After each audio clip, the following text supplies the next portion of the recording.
Isang showbiz couple lang napabalitang nakatakdang gumawa ng proyekto ngayong taon. Ngunit sa hindi inaasahang dahilan ay hindi na daw ito matutuloy.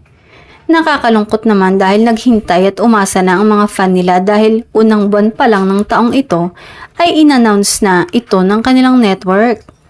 Ito pa lang naman ang balitang lumabas. Hindi pa sinasabi kung ano ang tunay na dahilan. Pero nag-aabang pa din ang kanilang mga fans sa kumpirmasyon tungkol nga sa nangyari. Maaalalang nagbahagi na din sila noon ng napakaliit na detalye tungkol sa magiging genre ng kanilang role. Sayang nga lang at hindi na natuloy. Dahil kaya ito sa biglaang pag-amin nila sa estado ng kanilang relasyon?